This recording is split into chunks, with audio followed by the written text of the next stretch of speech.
ગુરુ ભગવંત શીખીને સંયમની દુષ્કરતા સમજાવે.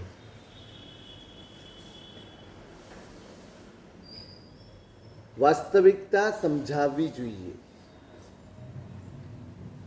સચ્ચાઈ સમજાવવી જોઈએ. સંયમ લેવાનો છે એનો અર્થ એ નથી કે સગવડ લેવાની છે. સંયમ લેવાનો છે એનો અર્થ એ નથી કે તમે અસુવિધામાંથી સુવિધામાં જઈ રહ્યા છો, દુઃખમાંથી સુખમાં જઈ રહ્યા છો, પ્રતિકૂળતાઓમાંથી અનુકૂળતાઓમાં જઈ રહ્યા છો. ના, સંયમનો અર્થ આ નથી. સંયમનો અર્થ એટલો જ છે કે તમે જ્યાં જઈ રહ્યા છો ત્યાંની દરેક પરિસ્થિતિનો તમને સ્વીકાર હશે.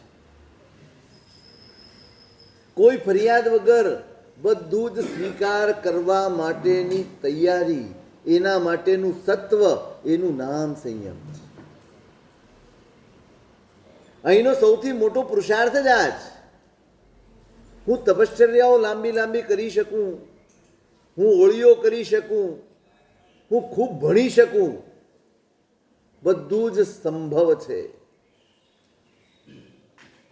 પણ હું જે છે, જેવું છે તેવું, મનમાં અકળામણ લાવ્યા વગર, મનમાં દુર્ધ્યાન લાવ્યા વગર, મનમાં ફરિયાદ લાવ્યા વગર એને સ્વીકારી શકું, એ સૌથી અઘરું છે. ક્ષયો પશમ હોય તો તપે થાય, વયા વચ્ચે થાય, ભણાય એવી ખરું બધું જ થાય, પણ સત્વ ન હોય તો આ ન આવે. એટલે ગુરુ ભગવંત એને તૈયાર કરે. તું વિહાર કરી શકે છે, તું આયંબિલ કરી શકે છે, તું લોચ કરાવી શકે છે, એટલે તું દીક્ષાને પાત્ર છે. આ બાહ્ય તૈયારીઓ છે, આ શારીરિક ક્ષમતાની ચકાસણી છે, પણ માનસિક ક્ષમતાની ચકાસણી એ વધુ અગત્યની છે. ગમે તે પરિસ્થિતિમાં એનું મન વિચલિત નહીં થઈ જાય, એને પોતાના અનુભવેલા સુખ સગવડ સાધનો એનું સ્મરણ તો નહીં થઈ જાય ને, એ યાદ તો નહીં આવી જાય ને, એમ તો નહીં થઈ જાય કે આ તો દુઃખવાળી જિંદગી છે, હું તો એમ સમજીને આવ્યો હતો કે અહીંયા તો બધું સોજ્જું સોજ્જું હશે. હા માના, અહીં બધું અનુકૂળ હશે, અહીં તો બહુ આનંદ હશે, અહીં તો બધાએ મને પ્રેમ કરશે, એવો ભ્રમ લઈ, આ તો બધું ભ્રમ છે. અહીંયા પણ ત્યાં જેવું જ છે, અહીંયા પણ બધા ઈર્ષ્યા કરે છે, કરશે જ. તમે ખોટી ધારણા બાંધીને આવો છો. તમારા આર્ત ધ્યાનનું કારણ પરિસ્થિતિ નથી, તમારી ધારણાઓ જ. તમે કલ્પના કરી લીધી, તમે માની લીધું, અને એ પ્રમાણે તમને જોવા ન મળ્યું, એટલે તમારું મન આવું થવાનું જ. દરેક જગ્યાએ આપણે દુઃખી થઈએ છીએ ને, એ આપણી ધારણા છે. મોટા ભાગે જોજો તમે, આપણે તો એમ માન્યું હતું મારા સાહેબ તો આમ હોય, મારા સાહેબ તો તેમ હોય, ફલાણું હોય, ઢીકણું હોય, અને તમારી ધારણાથી જરાક જુદું નીકળે એટલે તમને એમ થાય, લે આવો તે કઈ ધર્મ હોતો હશે, આવું તે કઈ ફલાણ, સીધું ધર્મ ઉપર. કોઈ ખોટા માણસના હાથમાં સંપત્તિ આવી જાય તો સંપત્તિનું મૂલ્ય ઓછું હોય કે માણસની લાયકાત ઓછી હોય? કોને બ્લેમ કરાય? ક્યાં ફોકસ કરાય? કોણ ખોટું છે, ધર્મ કે વ્યક્તિ? ઘણા લોકો, આજના યુવાનો એવું કે સાહેબ આવું હોય તો અમારે ધર્મ કરવો જ નથી, એના કરતાં અમે સારા જ. અરે આ કઈ જાતની મૂઢતા છે, આ કઈ જાતનું અજ્ઞાન છે? તમે શું છોડી રહ્યા છો?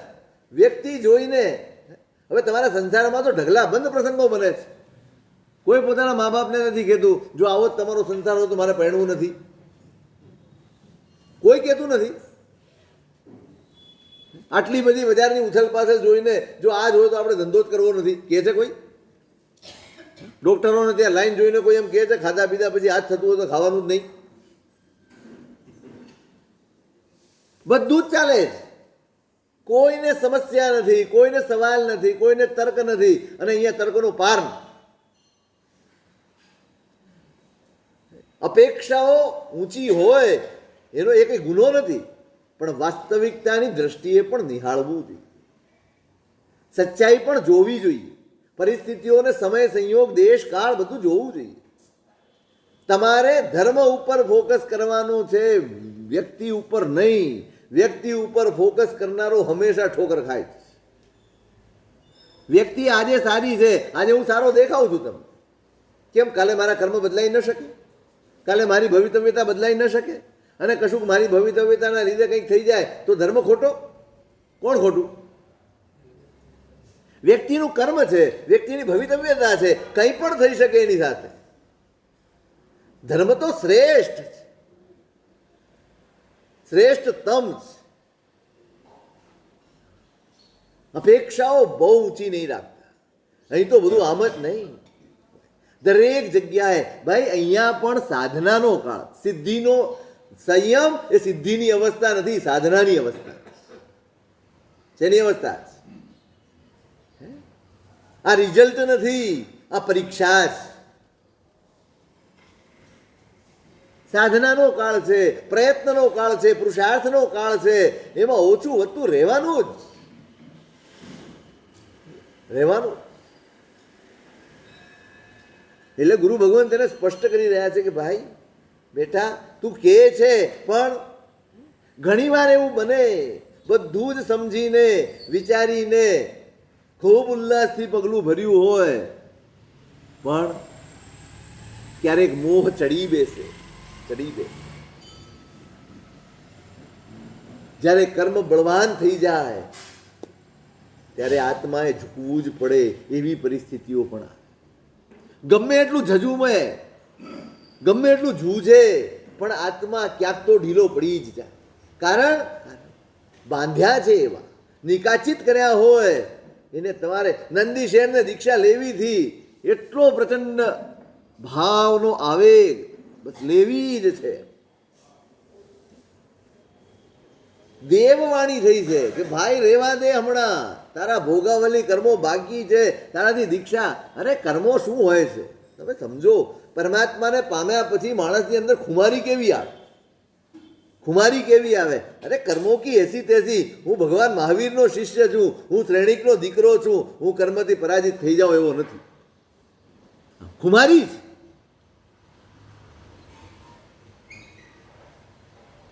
ભાવાવેશ એવી વસ્તુ છે જે વાસ્તવિકતાને નજરઅંદાજ કરાવી દે છે, જે વાસ્તવિકતાને ઓળખવા નથી દેતી. આ ભાવાવેશ છે. ઘણીવાર માણસો ભાવાવેશમાં નિયમ લઈ લેતા હોય છે, પચકાણ લઈ લેતા, હા આપી દો સાહેબ. માહોલ ઊભો કર્યો હોય ને, આમ જોરદાર શબ્દો બોલાયા હોય, આમ આક્રમક શબ્દો બોલાયા હોય, તમારો માઇન્ડ વોશ કરી નાખ્યું હોય, બ્રેન વોશ, અને તમે ઊભા થઈ જાઓ, હા સાહેબ જાવ જ જીવ માટે આપી દો. અને પછી ચારે બાજુ તમારી અનુમોદના થાય, ઓહો હો સાહેબ આ, સાહેબ આ, સાહેબ આ. પછી અંદર ઝાંકો ત્યારે ખબર પડે કે આ બધી વાહ વાહ ક્યાં પહોંચી. કોઈ નિર્ણય, કોઈ નિયમ, કોઈ પચ્ચખાણ, કોઈ વ્રત ભાવાવેશમાં લેવું નહીં. એ સ્થિર થવા દો, ઠરવા દો. ઠર્યા પછી તમારી મનસ્થિતિ શું છે એનો વિચાર કરો.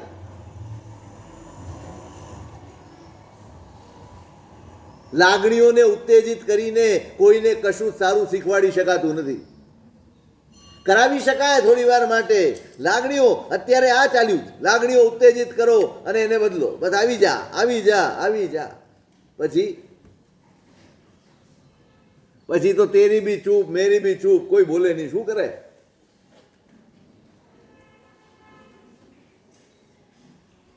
ગુરુ ભગવંત એને કેળવી રહ્યા. તું કહે છે બરાબર છે, પણ મોહનો ઉદય આવી જાય.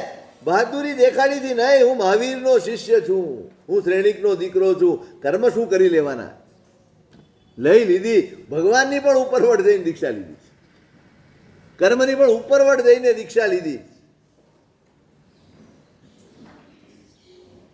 અદભુત પાલે છે. ભણે છે, ગણે છે, પૂર્વધર થયા, પણ કર્મ ન છૂટે પ્રાણિયારે.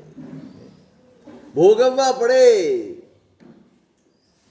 અને ઉદય આવ્યો, નિકાચિત છે ને, હેરાન થાય, અંદરથી પરેશાન થાય. બસ ગમે એમ કરીને કેટલી વાર, 3 વાર તો આત્મહત્યાનો પ્રયાસ કર્યો છે. આ કર્મનો ઉદય આવે, જોઈએ જ નહીં, આ જીવન જ ન જોઈએ. જેમાં આ વિચારો મારા મનમાં આવતા હોય એવું જીવન જ ન જોઈએ. દરેક વખતે દેવતાઓ બચાવી, અનેક જીવોને ઉપકાર થવાનો છે આ જીવથી, એ પણ જોવાનું હોય.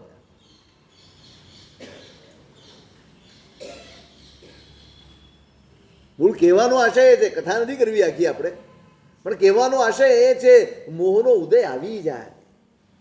ક્યારે આવી જાય નક્કી નહીં, ક્યારે હાવી થઈ જાય નક્કી નહીં. એટલે ધર્મ એટલે શું? ધર્મનું શિક્ષણ એટલે શું? તમારી અંદર પડેલા સંસ્કારોની સામે સંઘર્ષ કરવાનું શિક્ષણ, એનું નામ ધર્મનું શિક્ષણ. માણસે પોતાની જાત સામે લડવાનું હોય છે, સતત પરાજિત થતા જાય છે. તમે જુઓ આજના યુવાનને જુઓ, સંઘર્ષ કરવાની તેવડ નથી. હતાશા છે, નિરાશા છે, ફ્રસ્ટ્રેશન છે, ડિપ્રેશન છે, બધું જ છે. નાની નાની વાતે હારી જાય, એનું નામ આજનો યુવાન છે. એનામાં સાહસ નથી, એનામાં બળ નથી, શક્તિ નથી. જરાક કશુંક જોયું નથી અને લલચાયો નથી, જરાક કશુંક જોયું નથી, જાણ્યું નથી કે લપસ્યો નથી. વાતે ડગલે ને ડગલે લપસવાનું આવે છે. અને અત્યારે તો તમારી સામે વિજ્ઞાને એટલું બધું મૂકી દીધું છે, લપસવાના અસંખ્ય સ્થાનો મૂકી દીધા. સત્વ જ નથી આપણી પાસે કે આપણે આની સામે ઝઝૂમી શકીએ, જૂજી શકીએ, ટકી શકીએ, આપણી જાતને બચાવી શકીએ. ક્યાં છે? બસ કરો, એક ગાડરિયો પ્રવાહ ચાલ્યો. બસ આ કરો, તે કરો, ફલાણું કરો, ઢીકણું કરો. અરે આ ધર્મ શું છે એ તો બતાડો. એને જીવનમાં સંઘર્ષ કરતા નથી આવડતો. નાની નાની બાબતો, વિલાસની, ભોગની, ખાવાની, પીવાની, પહેરવાની, ઓઢવાની, વ્યસનો, દરેક બાબતમાં એ પરાજિત થાય છે. એને ધર્મ કેવી રીતે? તમારું સત્વ પરાજિત થતું હોય, તમારો આત્મા પરાજિત થતો હોય, તમારી શાલીનતા પરાજિત થતી હોય, તમારી સારપ પરાજિત થતી હોય, એને ધર્મ કેમ કહો? તમારી સારપને ઉજાગર કરી આપે, તમારી સારપને બળ આપે, તમારી ખાનદાનીને બળ આપે, તમારી ઉત્તમતાને બળ આપે, એનું નામ ધર્મ છે. એનું નામ ધર્મની સમજણ છે. આ મારા માટે યોગ્ય છે કે નહીં એ નિર્ણય કરી શકાય, એ ક્ષમતાને સમજણનું નામ ધર્મ છે.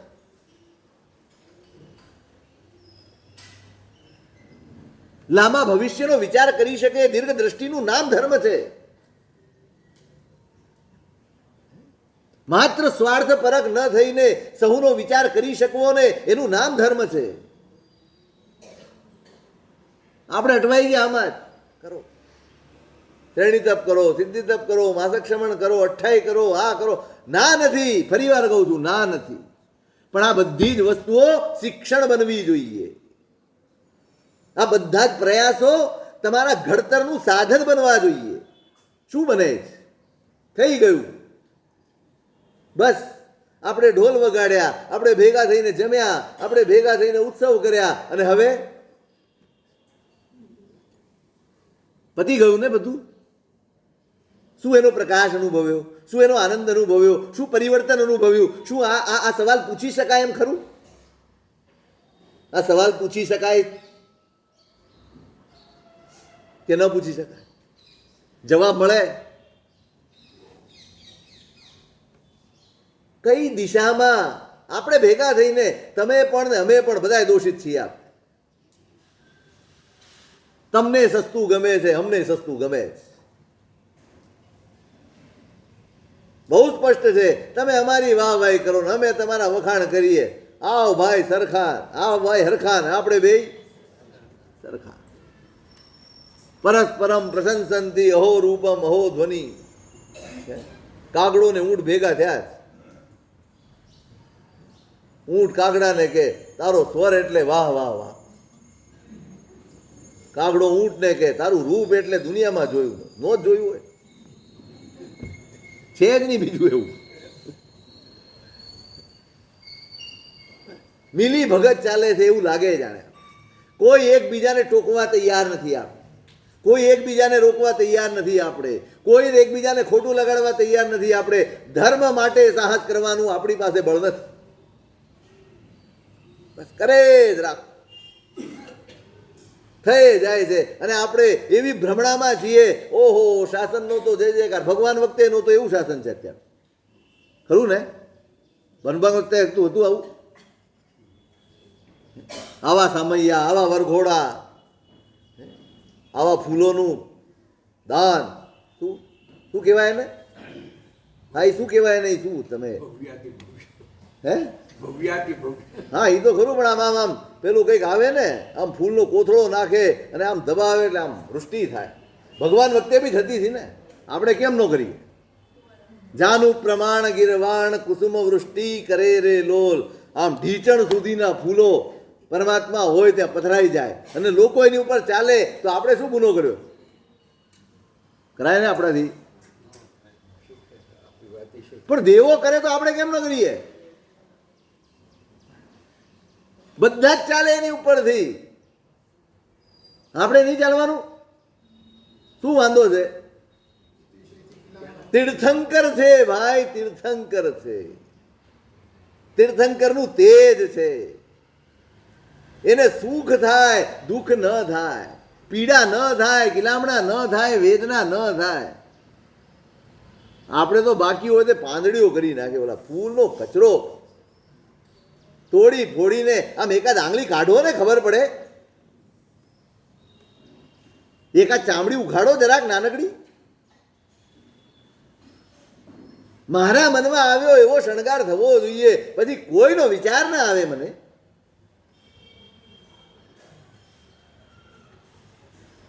અવિવેકની હદ આવી ગઈ છે, હદ. ધર્મના નામે, ધર્મના લેબલ નીચે જેને જે ભાવે. આપણે ત્યાં પેલું કોઈ સેન્સર બોર્ડ છે, ફિલ્મો વાળાએ સેન્સર બોર્ડ રાખ્યું છે જેમાં નરી વિલાસિતા પીરસી શકાય. અને આપણે જે ધર્મ કરીએ છીએ કોઈ સેન્સર બોર્ડ જ નથી, કોઈ કોઈને કહી શકે એમ નથી. અહીંયા બધાએ સર્વતંત્ર સ્વતંત્ર. તું કેવા વાળો છે કોણ?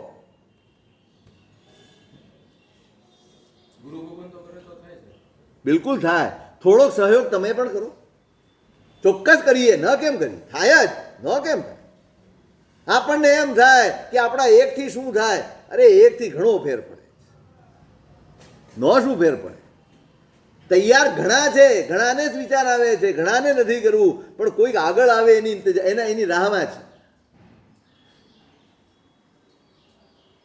તમે ભક્તિ ન કરો, હું કોઈ બાબતનો નિષેધ નથી કર્યો, પણ વિવેક.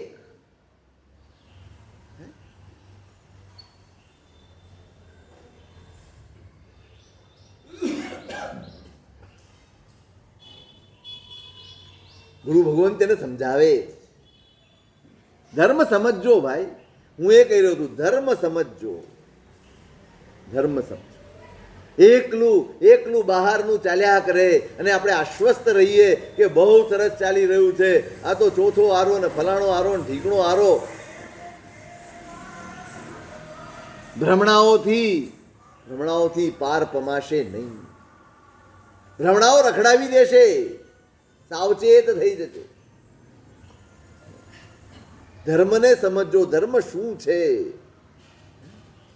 ધર્મ શું? મોહનો ઉદય આવે, ક્યારે આવશે કાંઈ નક્કી નહીં, કોને આવશે કોઈ નક્કી નહીં, કયા પ્રકારે આવશે શું જ ઠેકાણું.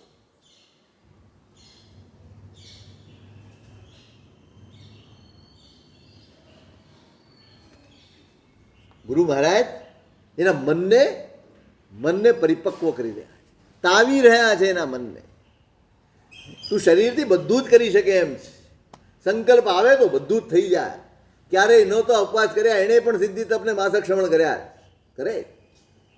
શારીરિક બળ દેખાડવું એક વાત છે અને પોતાનું સત્વ દેખાડવું એ બીજી વાત છે. હું એ કહી રહ્યો છું તમને. ધર્મ શું છે? તમારા અંદરના સત્વનો વિકાસ ધર્મ છે. તમારી સંઘર્ષની ક્ષમતા ધર્મ છે. અહીંયા સંઘર્ષ જ છે, ત્યાં પણ છે ને, અહીં તો રોજ લડવાનું. હું અહીંથી બહાર નીકળું બજારમાં, કેટલે ખાવાની દુકાન આવે છે કે મન ન થાય? સાવ નાના બાળક મુનિ હોય, નાનું બાળક હોય, મન ન થાય મને એમ કહો? થાય કે ન થાય? કેટલી રમકડાની દુકાન આવે, કેવી કપડાઓની દુકાન આવે, કેવી આમ ઝાક જમાળવાળી દુકાન, ન થાય મન? એને રોકવાનો નથી, એને ટોકવાનો નથી, એની સમજણ બદલવાની. આ સંયમ છે. સંયમનું શિક્ષણ એટલે સમજણ બદલવાનું શિક્ષણ. સંયમનું શિક્ષણ એટલે વાસ્તવિકતાને ઓળખીને એને બદલવાનું શિક્ષણ. હું અંદરથી જુદો જ છું, કાંઈ દીક્ષા લીધી એટલે બીજી ક્ષણે બધું બદલાઈ જાય છે? ના, કશું જ બદલાઈ નથી. છે એવો ને એવો જ. જે ઈચ્છાઓ અંદર પડી છે, જે કામનાઓ અંદર પડી છે, જે આસક્તિઓ પડેલી છે, જે બધું જ પડેલું જ છે અંદર. કાંઈ એક મિનિટમાં ગાયબ થઈ જાય તો બધાને દીક્ષા આપી દે, એક મિનિટ મોક્ષ જ થઈ જાય. તરત જ બદલાઈ જાય. સંયમ નથી, બદલવા માટેનો સંકલ્પ એ સંયમ. મોહ ગમે ત્યારે જાગી શકે, બસ એનામાં બળ પૂરવાનું. આમ ન થવું જોઈએ, આમ નહીં કરાય, તેમ નહીં કરાય. આ શિક્ષણ જ ખોટું છે, આ પદ્ધતિ જ ખોટી છે. એ તો એને ખબર છે ભાઈ આ ન કરાય. કરનારો નથી સમજતો કે આ ગલત છે. સાચું કહો, પ્રામાણિકપણે વિચારો કે કરનારો, ખોટું કરનારો નથી સમજતો કે આ ખોટું છે. કરે છે કેમ?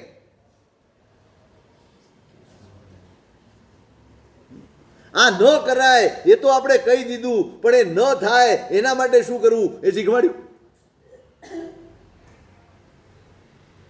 અંદર જ્યારે ઈચ્છા જાગે કોઈ પણ વસ્તુની, કોઈ પણ પરિસ્થિતિની, મનમાં આકાંક્ષા જાગે ત્યારે એ આકાંક્ષાને કેમ ડિઝોલ્વ કરવી, કેમ એને ઓળંગી જવું, કેમ એનો સામનો કરવો, એ શિક્ષણ છે ધર્મ. એ તમે હો કે અમે હોય, માત્ર દીક્ષામાં જ નહીં, શ્રાવકને પણ અને સાધુને પણ.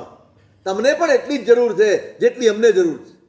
અમને કદાચ થોડીક વધારે જરૂર છે, પણ તમને પણ એટલી જ જરૂર છે કે આ સંઘર્ષમાંથી પાર કેમ આવવું. જ્યાં ચારે બાજુ આકર્ષણના જ સાધનો છે, આકર્ષણનું જ વાતાવરણ છે, લાલસાઓ અને વાસનાઓ ભડકે એવું જ વાતાવરણ છે, એવા વાતાવરણ વચ્ચે તમે તમારા પોતને જાળવી શકો એ શિક્ષણ ધર્મનું છે. એ માંગો, એ લેવા જાઓ, નહીં ધાવસેનમાં ચાલો. એકની એક ગરેડમાં આપણે હાલ્યા જ જઈએ છીએ, ચાલ્યા જ જઈએ છીએ, કશું જ બદલવાનું મન થતું નથી. કંઈ જ ન થાય તો લોકોને એમ લાગે આ ચોમાસું સાવ ઠંડુ ગયું. લે ના, કયા માપદંડ છે આ બધા? તમે નાચ્યા નહીં, કૂદ્યા નહીં, કોઈ વાજા ના વગાડ્યા, કાંઈ ન થયું એટલે ચોમાસું ઠંડુ? જાત તપાસ કરવાની છે કે 4 મહિના સુધી ગુરુ ભગવંતોનો સાનિધ્ય મળ્યું, એનાથી મેં શું મેળવ્યું, મેં ઉકાળ્યું શું, મેં પરિવર્તન શું કર્યું? કાંઈ.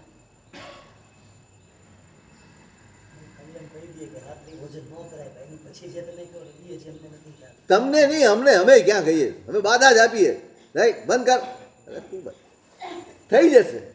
કદાચ વ્યક્તિ રાગથી, કદાચ ભયથી તમે કોઈ કામ કરાવી લેશો, તમે એના ભાવને બદલી નહીં શકો. ધર્મ એ ભાવ પરિવર્તનની સાધના, એનું શિક્ષણ છે. એની માનસિકતા, એને સત્ય સમજાવવાનું છે. કેમ નહીં, શા માટે નહીં? પાપ અને પુણ્યના એકલા ભયથી ધર્મ ક્યારેય લાંબો જીવી શકે નહીં. ભયથી ને ભયથી તમે દેરાસરમાં ભાગો છો ને તો ભયથી ભાગો છો. દેરાસરમાં બધા ભગવાનની પૂજા કરો તો એ ભયથી કરો. એકાદ દિવસ જો 2 ભગવાન રહી ગયા અને બહાર નીકળીને ઠોકર લાગે ને એટલે પૂજા રહી ગઈ ને એમાં થયું. આ માનસિકતા છે આપણી. આ માનસિકતા આપણે ધીમે ધીમે ધીમે ધર્મ કરતા કરતા વહેમના રસ્તે પડી ગયા છે. કેમ કે ધર્મ સમજાયો વહેમના રસ્તે. જરા એ કરી લેવો, પૂરી કરી લે માણસ, એટલે કાંક થઈશ. અને આ તો યુનિવર્સલ લો છે. તમારો ભય એ સાર્થક થાય ને થાય. આ કોઈ ધર્મના કાનૂન નથી, યુનિવર્સલ લો છે, વૈશ્વિક નિયમ છે. કે તમારા મનમાં જેનો ભય હોય એ પહેલું બને. હવે વડોદરા હતા, કામ કાઢીને ઉપર પાણી પલટવા ગયો હું. આમ છે ને, હવે એ ઉંમર જ એવી હતી બધી આડે ધડ દોડધામ કરવાની. ખરેખર હું 3-3 પગથિયા, હવે ખબર પડે છે પાદર થયા પરદેશ જેવું થઈ ગયું છે, ઉંબર થયા ડુંગર જેવું થયું. હવે 2 પગથિયા નથી ચડાતા. એટલે ઉપરથી ઉતરતો હતો, પગ ભીના હતા, એટલે મને થયું ચાલુ આપણી ઉતાવળે નથી ઉતરવું, ધીમે ધીમે ઉતરીએ નહીં તો પડી જવાય. ને પડ્યો. પણ મેં સારું શું વિચાર્યું, મનમાં શું આવ્યું, કુદરતમાં પડ્યું એ જ પહોંચે છે, નેચરમાં પડ્યું એ જ પકડાય. 4 પગથિયા ચૂક્યો, 1.5 મહિનાનો ખાટલો થયો, ખબરનો મણકો ક્રેક થઈ ગયો. એટલે આપણને સતત એક ભગવાનની પૂજા નથી થઈ, કંઈ થઈ જશે તો થાય જ. એ પૂજાના લીધે કંઈ ગડબડ નથી, તમારી માનસિકતાના લીધે ગડબડ છે, અને તમે તેનો આરોપ ત્યાં કરો.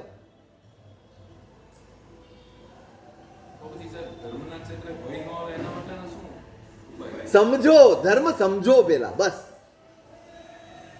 હવેથી પ્રયત્ન એ ચાલુ કરો, સાહેબ અમને ધર્મ સમજાવો. ક્રિયા તો ખૂબ કરી લીધી અને કરવી જ છે, એક પણ ના સામયિક નથી છોડવું, તપશ્ચર્યા નથી છોડવી, કોઈ માળા જપ કશું જ, કોઈ આરાધના છોડવી નથી, પૂજા નથી છોડવી. માત્ર પદ્ધતિ સમજવી છે, રીત સમજવી છે, એમાં ભાવ સમજવાના, એના ઉદ્દેશ્ય સમજવા છે, એનું લક્ષ્ય સમજવું છે, એ સમજવું, એનો પ્રયત્ન કરો. એ ભાઈ કહે છે કઈ શ્રદ્ધા એ ટકે નહીં, ઊભી તો થાય જ ને ભાઈ. એક વાત સાંભળો, ભયથી કરાવી લેવાય, પણ પછી જો સમજણ ન આપો ને તો એ તમારો ભય પણ ટકે નહીં. શ્રદ્ધા તો ન ટકે, ભય બી ન ટકે. તમારા છોકરાઓને તમે જિંદગી આમ નાનાથી મોટે થાય, હેક કામ કર, હેક કામ કર, પછી એક હદ થાય ને પછી તમારું હેકની કિંમત જ ન હોય.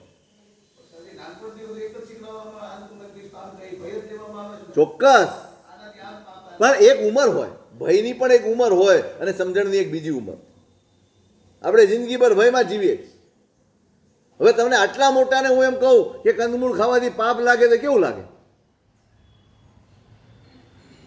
કેવું લાગે? ચલો મને એમ કહો. બાળક તો બરાબર છે, એને બીજી સમજણ નથી, તો એને એમ કહેવાય કે આ પાપ છે, આ પુણ્ય છે, એમ કરીને એને થોડુંક વળાય કે વાળી શકાય. પણ મારે તમને એમ કહેવું જોઈએ કે ભાઈ, અનંત જીવોની હિંસા એક માત્ર થોડા કરુણા માટે છોડો, પાપ પુણ્ય માટે નહીં. કરુણા ભાવથી ત્યાગ કરવાનો કે મારા એક સ્વાદ માટે, અને એ પણ ક્ષણિક સ્વાદ માટે.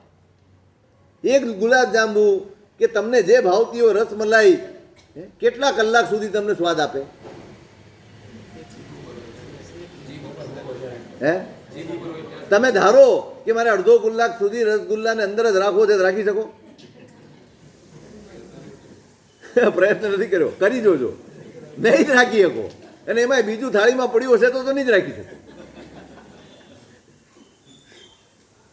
નહીં જ રાખી શકો તમે. એક ક્ષણિક એક થોડી વાર માટેનો સ્વાદ, થોડીક વાર માટેનો મનનો રાજીપો, એના માટે હું અનંત જીવોને રહેસી ન જ શકું, આ વિચાર એકવાર આવશે ને એ કંઈ પચકાણની તમને જરૂર નહીં પડે.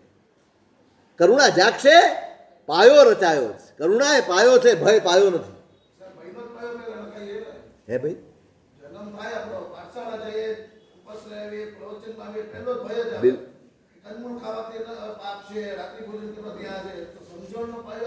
મૂળ સમજો, પાયો સમજણ છે, ભય નહીં. હવે હું તમને કહીશ પછી, ઇધર મારો મુદ્દો રહી જશે. વાત એટલી જ છે કે આપણે પણ અને આપણા બાળકોને પણ, પેલા તમે તો સમજો, તમે પણ તમારા બાળકોને ભય આપો. શું આપો? હવે કેવા આવે છે સાહેબ, એવા સવાલ પૂછે છે અમારી પાસે જવાબ નથી. છે કેમ જવાબ નથી? તમે ગંભીર જ નથી થયા, તમે સિરિયસ જ નથી રહ્યા કે આવતીકાલે આ પેઢીને અમારે જવાબ આપવાનો છે. આપણા જમાનામાં તો છે ને સવાલ જ નહોતા, આપણે પૂછતા જ નહોતા, આપણે કરતા હતા ખાલી. આપણને કીધું એટલે કરવું જ પડે. એક સંસ્કારિતા હતી કે નહીં, કરી જ લેવાનું. તો તમે આજે અહીં છો, પણ હવે એ જમાનો નથી. તમારી પાસે 10 સવાલ આવીને ઊભા રહેશે. તમે તૈયારી શું કરો છો? તમારી તૈયારી શું કે તમારી આ પેઢીને તમે સમજાવી શકો? નહીં. કોઈ તૈયારી. આપણે જ ભણવા તૈયાર નથી, આપણે કશું વાંચવા તૈયાર નથી, આપણે કશું શીખવાને સમજવા તૈયાર નથી, કશું જ નહીં. આપણે ધાવશે લોલમ લોલ હલે જ જાય છે. પછી જવાબ નથી અપાતા, પછી છોકરાઓ એમ કહેવાય તમારી પાસે જવાબ નથી તો અમારે કરીને શું ફાયદો? ધર્મ એ સમજણ છે, ધર્મ એ સંઘર્ષ કરવાની કળા છે, સંઘર્ષ કરવાનું બળ છે. ત્યાં પહોંચાડો. બધા જ કરશે ધર્મ, કેમ નહીં કરે? દરેકને જરૂર પડે છે. વ્યવહાર જગતમાં ડગલે ને પગલે જેની જરૂર પડે એવું એકમાત્ર તત્વ છે ધર્મ. ડગલે ને પગલે જરૂર પડે છે. દરેક વિચાર સાથે ધર્મ જોડાયેલો છે, દરેક વાત સાથે ધર્મ જોડાયેલો છે, દરેક પ્રવૃત્તિ સાથે ધર્મ જોડાયેલો છે, હોવો જ જોઈએ. એના વગર ચાલવાનું જ નથી, ક્યારેય નથી ચાલવાનું. પણ આપણે ક્રિયાકાંડનો એટલો મોટો હાવ ઊભો કરી દીધો કે આ પેઢી એમ માની બેઠી કે આ ક્રિયાકાંડ ધર્મ છે. ભાગે ના, ક્રિયા ધર્મ છે, પણ ક્રિયાને ધર્મ બનાવતા આવડ્યું નહીં આપણને, માટે ભાગ્યા બધા. ઘણીવાર એવું જોવા નથી મળતું. પિતાનો વર્ષો જૂનો ચાલતો ધંધો હોય, એક સરખો ચાલતો હોય, અને છોકરા ભણી ગણીને આવે અને ધંધામાં પ્રવેશ કરે ને વર્ષ 2 વર્ષમાં આખી રોનક બદલી નાખે. બને છે? બને નથી બનતું? સાવ નાના પાયે ચાલતો એકદમ આગળ વધી જાય. કેમ કે નવી દ્રષ્ટિથી વિચાર્યું હોય, નવા એંગલથી વિચાર્યું હોય, અને પછી એમાં એફર્ટ લીધા હોય ત્યારે માણસ અહીં સુધી પહોંચે, આગળ વધારે. પણ એ ચાલતો જ ન હોય ધંધો તો એ શું કરે? બેસે. તમે જે ક્રિયાઓ કરો છો, તમે જે આરાધનાઓ કરો છો, એનાથી તમારા જીવનમાં જો કોઈ તેજ ન અનુભવાતું હોય, તમારા સ્વભાવમાં કોઈ પરિવર્તન ન દેખાતું હોય, તમારી એ જ આદતો, એ જ સ્વભાવ, એ જ જીદ, એ જ આગ્રહો એ જ દેખાતા હોય, તો તમારી ક્રિયા ઉપર તમારી આવતી પેઢીને કઈ રીતે વિશ્વાસ આવે? કઈ રીતે ભરોસો આવે? ન જ આવે. હા, એને દેખાય ને તો એમ થાય, ના યાર આટલા વર્ષે પપ્પા આ છે. અનુભવે ને તો જોડાય કે ના આનું ફળ છે. તો તમે એવું કરો કે એને રસ જાગે, એને રુચિ જાગે, એને અહોભાવ જાગે, એને સમર્પણ જાગે, એને જોડાવાનું મન થાય. એટલે ગુરુ મહારાજ કહે છે, ભાઈ ગમે ત્યારે મોહનો ઉદય આવી જાય, અને અકાર્ય કરી બેસે, એ ભૂલી જાય કે હું કોણ છું, હું ક્યાં છું, મારે શું કરવાનું છે, શું નથી કરવાનું, બધું જ થઈ જાય. એટલે સૌથી અઘરું કામ છે આ મોહને તોડવો તે, અને આ જ સંયમ છે, આ જ ધર્મ છે. મોહ તૂટવો જોઈએ, સમ્યક સમજણ આવી જોઈએ. તમે ખાઓ એની ધર્મ ના નથી પાડતો, તમે પહેરો એની ધર્મ ના નથી પાડતો, તમે સંસારના સુખો ભોગવો એની ધર્મ ના નથી પાડતો, પણ વિવેક. ધર્મ નિષેધમાં નથી, ધર્મ વિવેકમાં છે. જ્યાં વિવેક છે ત્યાં ધર્મ ઉજળો છે. ધર્મ વિવેક શીખવાડે છે, ધર્મે લગામ છે, ધર્મે અંકુશ છે, ધર્મે પ્રકાશ છે. તમને પડતા રોકે, તમને લપસતા રોકે. તમારું રક્ષણ છે ધર્મ ભાઈ. નહીં ભાગો એનાથી, નહીં દૂર રહો. અનુભવાશે જે દિવસે તમે એને જીવનમાં અપનાશો ત્યારે અનુભવાશે કે આ ધર્મ શું કરી શકે છે. નિહણ્યવો એસ મોહો. બધા મોહ તોડવાનો છે. બોલ બેટા, એનો ઉપાય આ જ છે. આપના શરણે આવી જવું એ જ ઉપાય. કોણ તોડી આપશે મારો મોહ? જે મોહમાં ખદબદે છે, જેનું જીવન, જેના વિચારો, જેના વિકારો, જેની પ્રવૃત્તિઓ જ મોહમય છે, એના શરણે કોઈ દિવસ આપણા મોહ ઘટશે કે વધશે? એટલે પ્રભુ પાસે, એટલે દેવગુરુ ધર્મના આશ્રય આવવાનું છે. કારણ એ લોકો આને જીતીને બેઠા છે. એ જ આપી શકશે માર્ગ, એ જ આપી શકશે પુરુષાર્થ.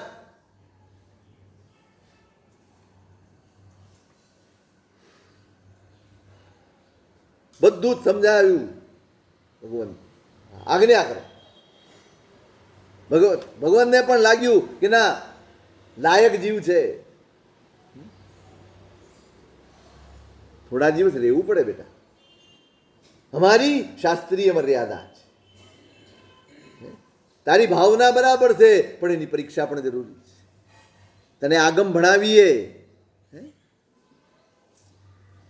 આવશ્યક શું છે બધું જ ભણાવીએ, શીખવાડીએ, તું અહીં રહે, પછી થોડા દિવસ પછી તને આપ તો હતી સાહેબ. ભાવાવેશ હોય તો એમ કે સાહેબ કાલની કોને ખબર છે, કાલ જતો રહું તો આજે દીક્ષા આપી. અહીં ક્યાંય ઉતાવળ, તમારા ભાવમાં રમી ગયું ને તમારું કલ્યાણ થઈ ગયું. હવે આ વિચારે છે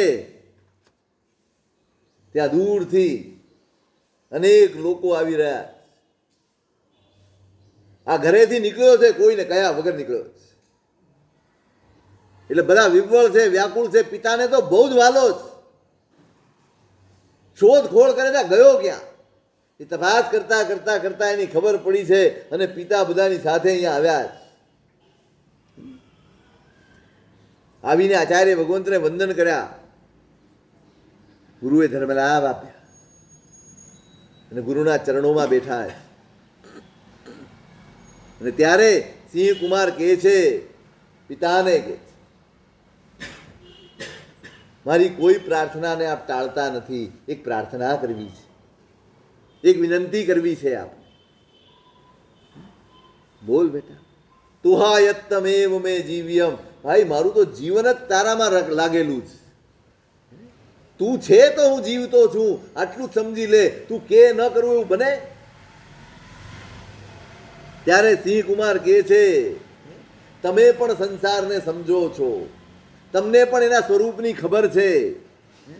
મનુષ્યપણું દુર્લભ છે, પ્રિયજનોનો સંગમ સાવ અનિત્ય છે. રિદ્ધિ સિદ્ધિ ગમે તે હોય બધું જ ચંચળ છે. યુવાની લાંબુ ટકતી નથી, વિષયોના વિપાક દારૂણ છે. એક પણ નબળી વાત પોતાના જીવનની નથી કરતો. એનો ફોકસ ક્યાં છે? મને પડતા દુઃખ ઉપર ફોકસ હોય ને ત્યારે હું પુણ્ય તરફ ભાગું, પણ સંસારના સ્વભાવ તરફ ફોકસ હોય ત્યારે મારી ગતિ ધર્મ તરફ હોય છે. આપણું ફોકસ આપણા દુઃખ ઉપર છે, માટે આપણે એને ટાળવા. દુઃખ ન હોય અને સંસાર હોય શક્ય જ નથી. સંસાર હોય ને સુખ જ હોય શક્ય જ નથી. એનું ફોકસ ક્યાં છે? તમને ખબર છે ને, મને મારી તરફ કેવી રીતે જુએ છે મારી માં, આમ તેમ. આવું પણ બોલીને ઇમોશનલ કરી શકાય નહીં. વાત સમજણની કરવાની છે, દુઃખોની નહીં.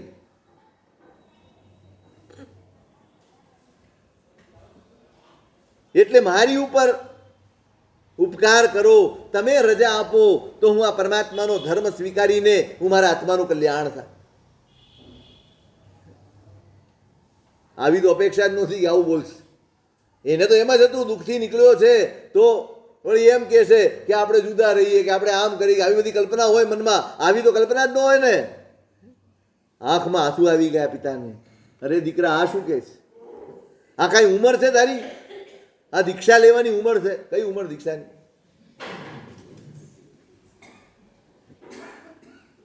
કઈ ઉંમર? ચાલો આપણે જેટલા બેઠા છીએ એટલા ફિક્સ કરીએ, કઈ ઉંમરે દીક્ષા લેવી જોઈએ? હે? સાચી સમજણ આવે ત્યારે. આ પ્રયોગ બહુ સરસ આવે એ માટે. હે? આવે ક્યાંથી? નહીં આવે ક્યારે? આ સમજણ એ નથી કે તમે આમંત્રણ આપો ને આવી. તમારે જવું પડે. તમે અમને કહી જાઓ કે આવી જજો એટલે અમારે લેવા આવવાનું હોય, એટલે એને કાંઈ લેવા નથી આવવાનું. એટલે આવે નહીં, તમારે મેળવવી પડે. તમારે મેળવવી પડે. દીકરા આ કઈ દીક્ષાની ઉંમર છે? બહુ સરસ જવાબ આપ્યો છે શીખીએ. પિતાજી, મૃત્યુની જો ઉંમર ન હોય તો ધર્મની ઉંમર કેમ હોય? મરણને જો ઉંમર ન હોય તો ધર્મને કેમ ઉંમર ગણવાની હોય? મૃત્યુ ગમે ત્યારે આવી શકે, ધર્મ ગમે ત્યારે જીવનમાં આવી શકે. એને ઉંમર સાથે શું લાગે વળગે?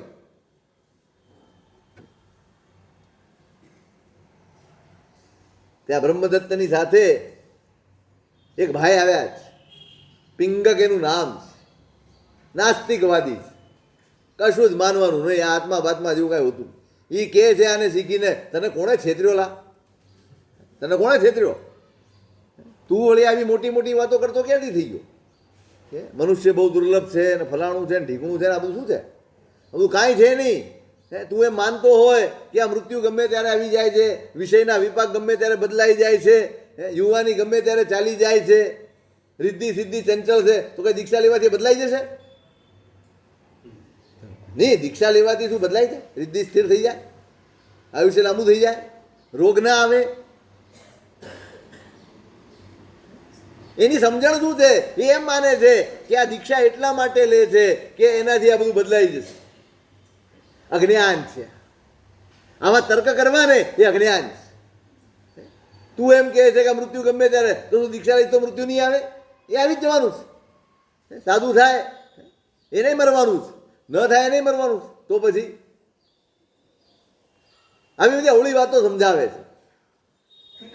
પરિણત થયેલી પ્રજ્ઞા છે, પરિણત છે, અંદર ધર્મનો બોધ પરિણત છે. એ જવાબ આપવા જાય છે ત્યાં તરત એ થાય છે કે ના ના ના, ગુરુ બેઠા છે, મારાથી જવાબ કે છે. એ કે તમારી વાતમાં કોઈ દમ નથી, પણ હું શું જવાબ આપું? મારા ગુરુ બેઠા છે, એની સામે જવાબ મારે ન અપાય. તમે ગુરુ મહારાજ પાસે જાઓ, તમને જવાબ મળશે. આ વિવેક છે, આ મર્યાદા છે. અને ગુરુ મહારાજે જ્ઞાની ભગવંત છે, એને જીવ છે કે નહીં ત્યાંથી લઈને આખો ધર્મ સમજાવ્યો, એના દરેક પ્રશ્નોના જવાબ આપ્યા. કોણ બોલે છે મહત્વનું, જેને પરિણમી ગયું છે, રમી ગયું છે, અને જે એવું જીવી રહ્યા છે ને એ બોલે ને તો નાસ્તિક પણ આસ્તિક બને.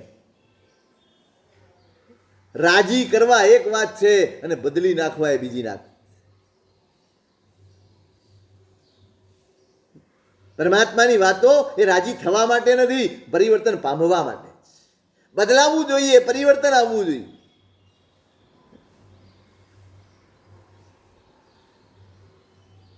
એટલે પિંગક બદલાયો. આટલું સાંભળી સાંભળી સાંભળીને એની નાસ્તિકતા ખસી ગઈ, એના હૈયામાં પણ ધર્મ પ્રતિષ્ઠિત થયો. અહીં લખ્યું છે આ સાંભળીને જોજો પરિણતિ કેટલી બદલા.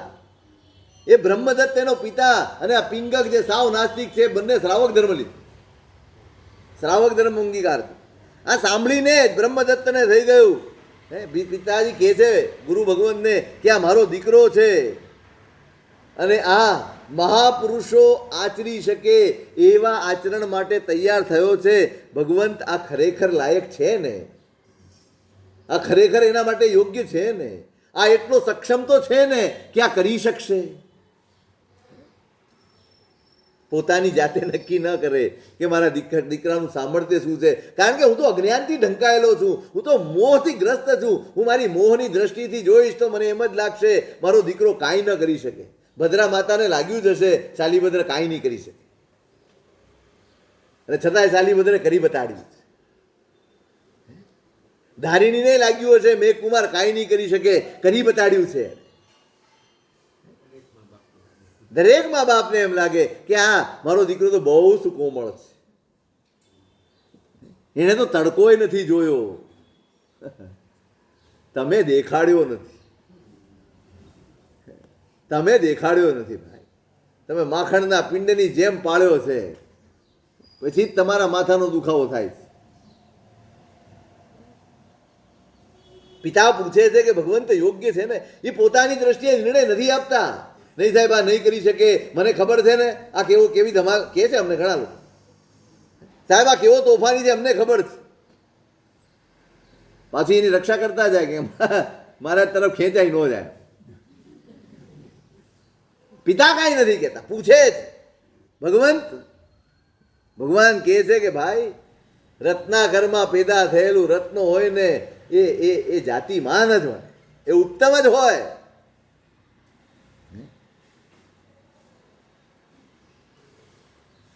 એટલે આ સંયમ પાળી શકશે, આ સંયમ આરાધી શકશે. પિતા રાજી થયા, રજા આપી અને રજા આપીને બધા જ પાછા ફર્યા છે શીખી સાથે ગામમાં અને જઈને ઉત્સવ કર્યો છે. ઉત્સવ કરી અને ઉત્સવ પૂર્વક એને દીક્ષા આપી છે. અને ગુરુ ભગવંતે વિધિપૂર્વક અપિયમ સે રયહરણમ સાહુલિંગમ તે, ગુરુ ભગવંતે એને સાધુપણાનું ચિહ્ન રજોહરણ એ અર્પિત કર્યું. આખી વિધિ લખી છે અહીંયા, દીક્ષાનો વિધિ લખ્યો છે. આદેશ આપ્યા, શું આદેશ આપ્યા, શું લીધા, બધો વિધિ છે. તમે જોઈએ છે ને દીક્ષા?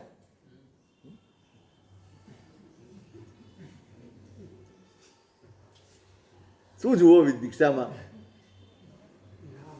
ક્યારે નામ પડશે? શું વિધિ ચાલે છે? આમ આગળ બેસતો શું વિધિ ચાલે છે, શું આદેશ મંગાય છે, શું એના અર્થો છે, અદ્ભુત છે બધું. ક્યારેક ગુરુ મહારાજ દીક્ષા આપતા હોય ને ત્યાં જઈ આવતો એકવાર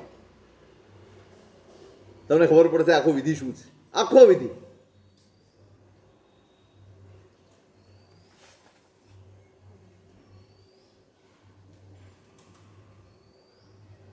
બધાએ પછી માસકલ્પ પૂરો થયો ગુરુ મહારાજનો અને શીખી સાથે નવ મુનિ સાથે નૂતન મુનિ સાથે ગુરુ ભગવંતે વિહાર કર્યો. આખું નગર વળાવવા આવ્યું છે રાજા સહિત. પુણ્યવાન છે જીવ, એટલો બધો પુણ્યવાન. રાજા સહિત બધા વળાવવા આવ્યા છે, આંખોમાં આંસુ સાથે વળાવે. આના હૈયામાં આનંદ છે. વર્ષો વીતતા જાય અભ્યાસમાં, આરાધનામાં, જ્ઞાન ધ્યાન ક્રિયા સાધનતા કાઢે પૂર્વના કાળ, પૂર્વ સુધી મુનિઓ ચારિત્ર પાળે. સંયમ કેમ સમય પસાર કરતા? આપણને તો કેટલી બધી સમસ્યાઓ છે. કેમ સમય પસાર કરવો? પણ જ્ઞાન ધ્યાન ક્રિયા સાધનતા, જ્ઞાનમાં ધ્યાનમાં ક્રિયામાં ક્યાં પૂર્વો વીતી જાય એ ખબર ના પડે.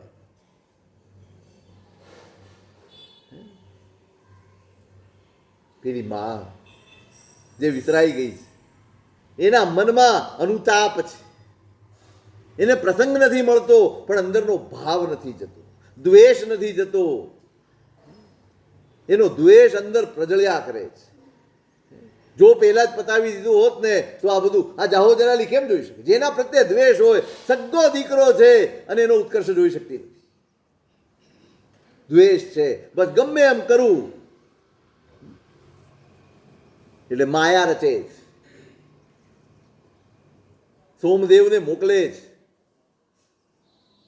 એ કંબલ લઈને મોકલે છે અને પેલો ત્યાં જાય છે, વંદન કરે. વર્ષો થઈ ગયા છે, તરત ઓળખાયા નહીં, પણ જ્યાં ઓળખાણ પડી ત્યાં પૂછ્યું કેમ આવ્યા છો? તે કોસંબનગરથી આવ્યો છું. તમારી માં ખૂબ વિહ્વળ છે, વ્યાકુળ છે, એણે તમારા સમાચાર લેવા માટે મોકલ્યા છે. કેમ માં દુઃખી છે? શેનો સંતાપ છે માને? કે તમે દીક્ષા લીધી ને એટલે એના મનમાં દુઃખ છે.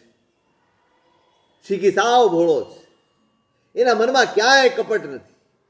એક અંશે જે સાચો હોય, જે શુદ્ધ હોય ને એને બીજામાં ક્યારેય નબળાઈ દેખાતી. આ મારું ખોટું વિચારતો હશે, એ ખબર છે માનો સ્વભાવ, અને છતાં એના મનમાં વિકલ્પ નથી આવતો કે આવું સારું કેમ બોલે છે. તમે દીક્ષા લીધી ને એટલે દુઃખી છે. એટલે વિચારે છે શીખી મારું હૃદય કેવું છે, કેટલી બધી ચિંતા કરે છે મારી, કેટલો બધો પ્રેમ છે ને મારા ઉપર. એટલે સોમદેવને કહે છે કે માને કહેજો કે મેં તમારાથી નિર્વેદ પામીને દીક્ષા નથી લીધી, મેં સંસારથી નિર્વેદ પામીને દીક્ષા લીધી છે. દુઃખી થવાનું કારણ નથી. મેં તમારા કારણે દીક્ષા નથી લીધી, તમારા કારણે સંસારથી થાકીને દીક્ષા લીધી.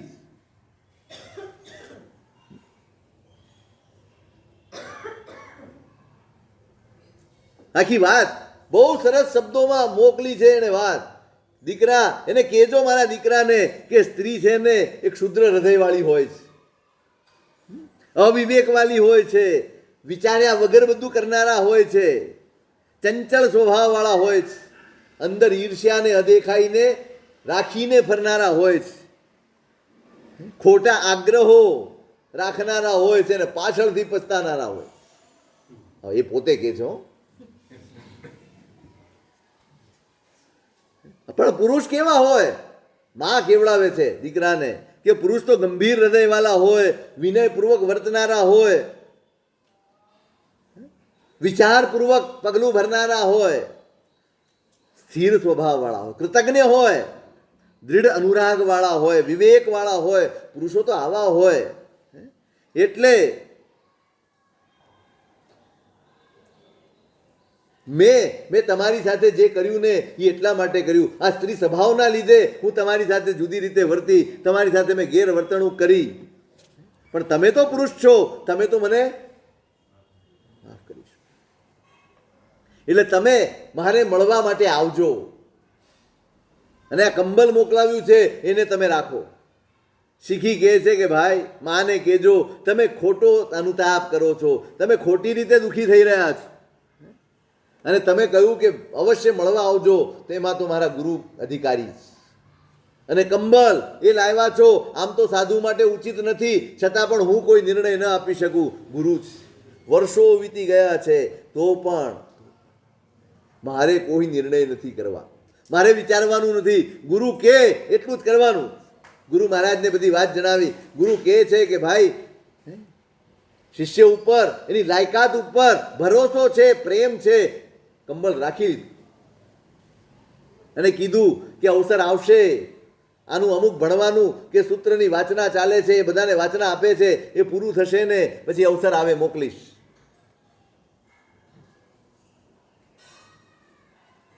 ખુશ થઈને પેલો ગયો. અવસર સમય વીત્યો છે અને અવસર આવ્યો ત્યારે એ કોસંબનગરની નજીક વિહાર કરવાનું થયું છે અને ત્યાં ખબર પડી છે કે પિતા દેવલોક થઈ ગયા છે. પિતા દેવલોક થયા છે ખબર પડી એટલે શીખી મુનિને એમ થયું કે મારી મા દુઃખી હશે, ચાલો હું એમને, ગુરુ મહારાજની આજ્ઞા થઈ અને પોતે કોસંબનગરમાં ગયા. આખું નગર હિલોળે ચડ્યું. બધાને ખૂબ હાલો છે, ખૂબ પ્રેમ છે એના ઉપર. હિલોળે ચડ્યો છે. ઘરે ગયો છે. મા ઓળખી ન શકે એવું છે. જોયું માની સ્થિતિ સાવ પિતાના ગયા પછી એનું તેજ મુરઝાઈ ગયું, એનું મુખ મુરઝાઈ ગયું છે, એનામાં કોઈ આમ બળ નથી બચ્યું. એને બેસીને સમજાવે છે, સંસારનું સ્વરૂપ સમજાવે છે. અને પેલી પણ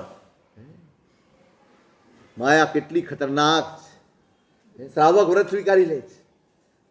આ જ સાચું છે, આપો હું પણ શ્રાવક બનું. પછી માં એને વિનંતી કરે છે, દીકરા આજે તું અહીંયા જ જમ, અહીંયા જ. એને કોઈ ધર્મ વિધિનો બોધ નથી. એટલે એ કહે છે કે માં અણાયારો ખુએસો સમણાણમ, સાધુ માટે આ અનાચાર છે. તમે કહો અને ઘરે ખાઈ લીધું, અનાચાર. મધુય સાધુ ગોચરી જાય, એ ગોચરી છોડીને એક જ ઘરનો પિંડ લેવો એ સાધુ માટે અનાચાર. માં શું કરે, શું જવાબ? ચૂપ થઈ ગઈ. રોજ આવે છે, રોજ ધર્મ દેશના આપે, એને સમજાવે, શાંત કરે. દેખાય એવું કે સાંભળે છે પણ એના મનમાં એક જ ચાલે છે કે આને કેવી રીતે પતાવી દો. એ જ વિકલ્પ ચાલે છે. એમાં 14 આવી અને બધાએ ઉપવાસ કર્યો મુનિરાજે. એને ખબર પડી ગઈ કે હવે આ પખવાડિયું પતે એટલે આ તો નીકળી જશે, મને ફરી વાર ચાન્સ મળશે નહીં, એટલે કંઈક તો કરવું છે. આજે ઉપવાસ છે ને એટલે કાલનું એને હું ખવડાવીશ, લાપસી રાંધી. બધા આટલા બધા સાધુ છે, બધા માટે લાપસી રાંધી, પણ એક લાડવો ઝેરવાળો આના માટે રાંધી. બીજે દિવસે ત્યાં પહોંચી ગઈ, જ્યાં મહારાજ બિરાજમાન છે ત્યાં પહોંચી ગયા. મારા સાહેબ કહે છે અત્યારે શું કંઈક બન્યું છે, શું થયું છે? ચિંતામાં નહીં, બસ મારાથી રહેવાયું નહીં. મને એમ છે કે તમે મારા હાથે ભોજન કરો.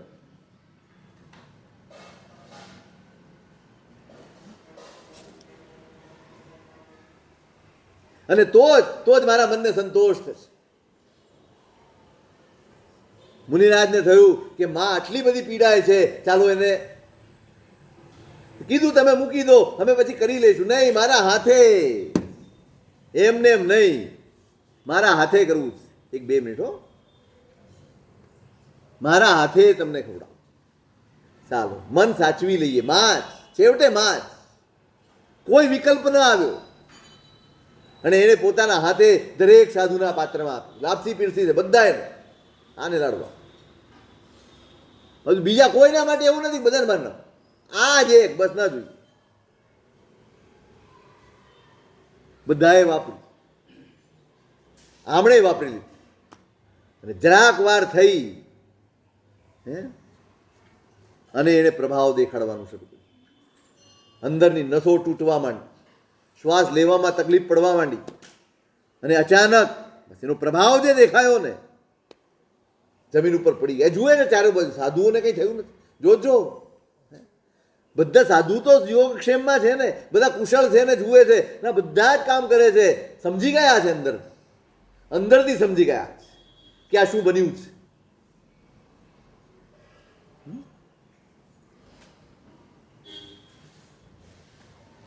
જોઈ લીધા સાધુને, બધા સ્વસ્થ છે.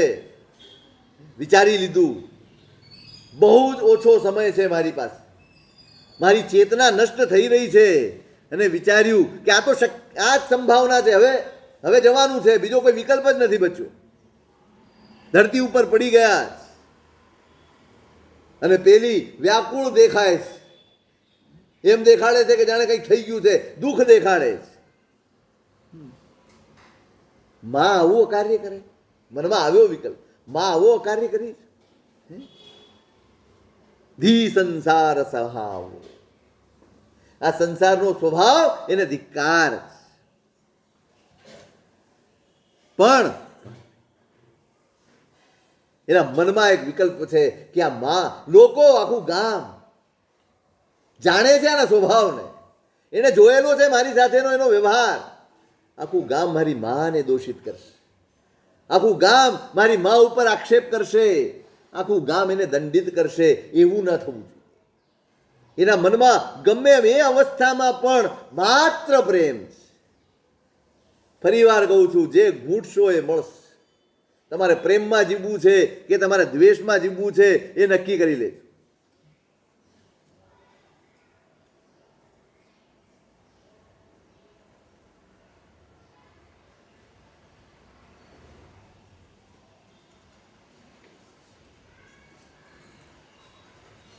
ત્યાં પણ એના મનમાં એની માની ચિંતા છે કે લોક એના વ્યવહાર ઉપર જ નક્કી કરશે કે આ નોક્કી આના જ કામો છે, આણે જ આ બધું કર્યું છે, પણ હવે મારા હાથમાં કાંઈ રહ્યું જ નહીં. શું કરી શકે? કશું જ ન કરી શકે.